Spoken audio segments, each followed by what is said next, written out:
Merci Bertrand Sor, qui souhaite la bienvenue dans cette commission. Rapporteur pour avis pour la Commission des affaires culturelles et d'éducation. Vous avez la parole pour 2 minutes. Merci Monsieur le Président, merci pour votre mot d'accueil. Donc Monsieur le Président, Monsieur le rapporteur général, Monsieur le rapporteur, chers collègues, la mission enseignement scolaire du projet de loi de finances reste pour 2025 dotée du premier budget de l'État avec 88,8 milliards d'euros de crédit. Elle reflète pour l'essentiel la volonté du gouvernement de continuer à faire de l'éducation une priorité, comme c'est la priorité depuis 2017 de nos différents gouvernements, et ainsi comme s'y est engagé le Premier ministre dans son discours de politique générale. Comme l'a elle-même indiqué Madame la Ministre, l'heure est à la stabilité, à la continuité et à la consolidation des réformes déjà engagées.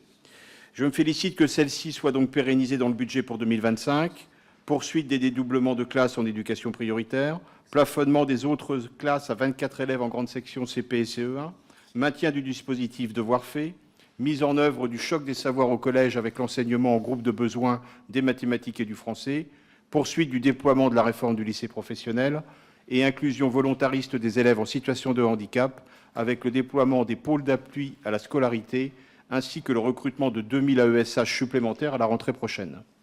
Je connais bien sûr les contraintes budgétaires qui sont les nôtres dans le contexte actuel.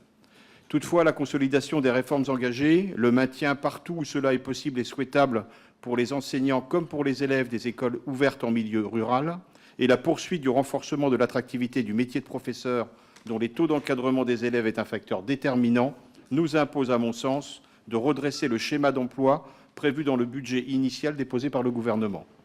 Pour assurer une véritable continuité dans un contexte de stabilité des dépenses, y compris pour ce qui concerne les revalorisations salariales, nous devons nous garder de toute austérité concernant les dépenses éducatives qui sont notre investissement pour et sur l'avenir.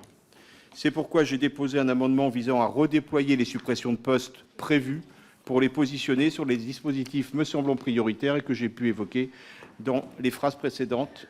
Je vous remercie. Merci.